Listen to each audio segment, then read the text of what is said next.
I'm joined now by United States Senator Tom Cotton of the great state of Arkansas. Good morning, Senator Cotton. Good morning, Hugh. Good to be on with you.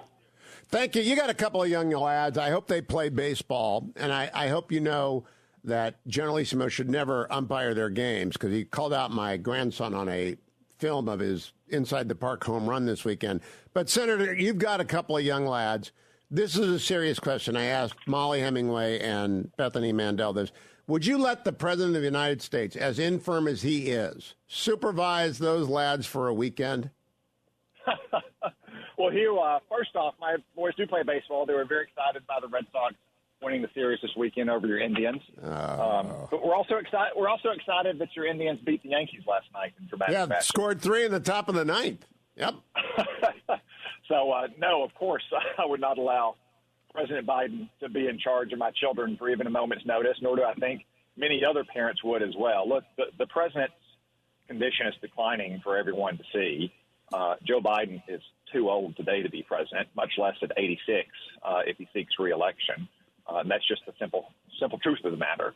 The media is beginning to gingerly report stories like this, acknowledging that he basically only does public events between 10 and 4 and that he's being cloistered in the White House, protected from meetings. I mean, like one reason why he hasn't met with Kevin McCarthy in months is I think his staff is worried that Kevin McCarthy would negotiate circles around him and that they can't allow that to happen. Yeah. Do you have any idea how the debt limit talks will go? I mean, who is going to actually make the decision here? Because I don't think the president can take in the information, the numbers, and make decisions and cut deals.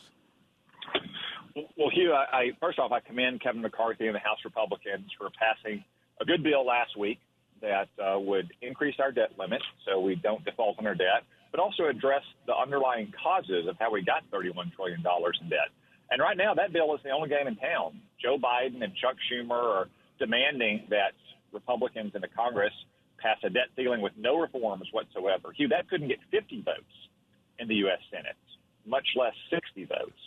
So what we should do is take up the bill that the House passed and begin to debate it in the Senate.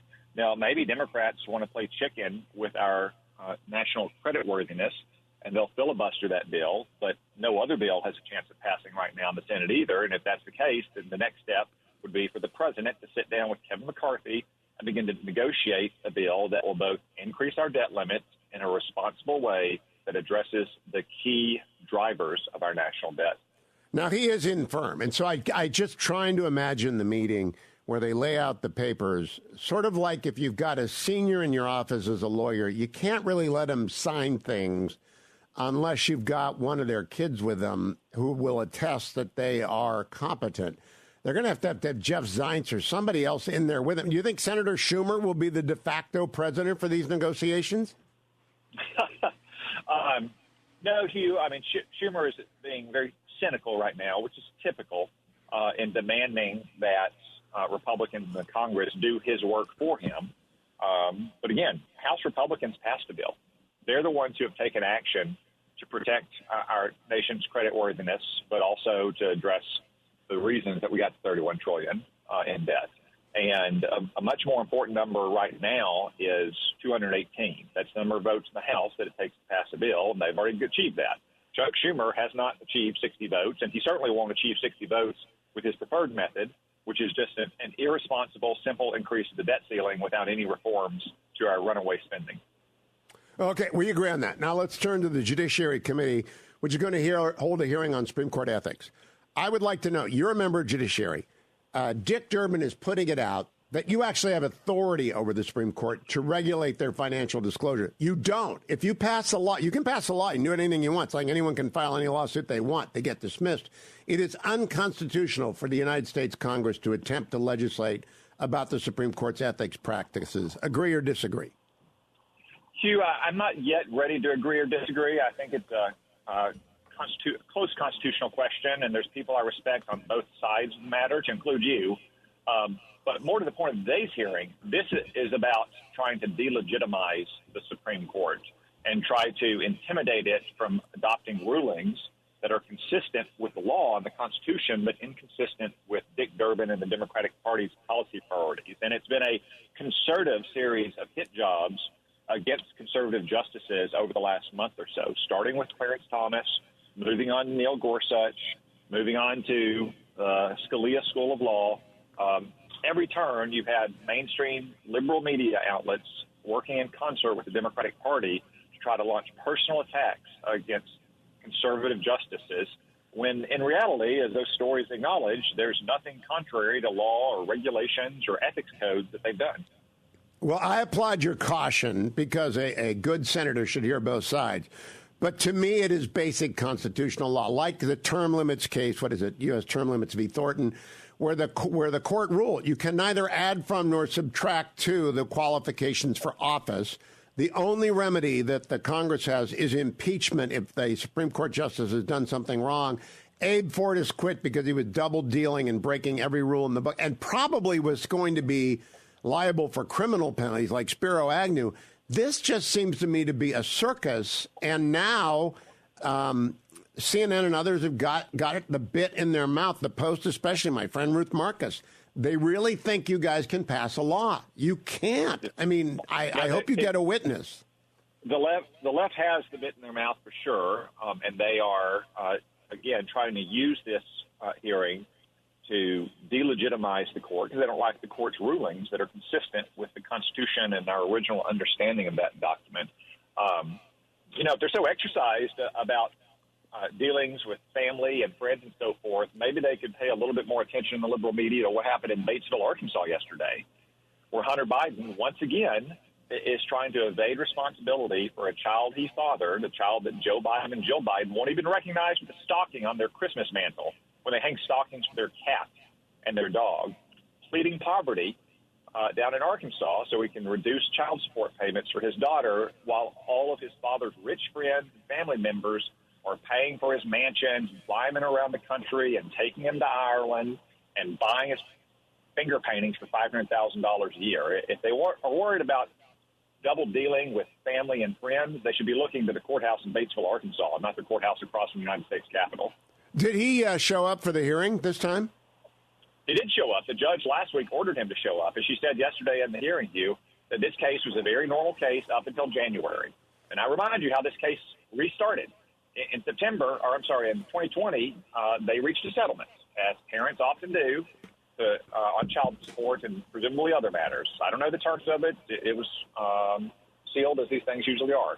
And last September, Hunter Biden, not London Roberts, Hunter Biden went to court to try to revive that settlement. Again, pleading poverty, saying he didn't have enough money to support his child, even though he was living in mansions all across America and selling his finger paintings for $500,000 a year or $500,000 a painting to his dad's friends.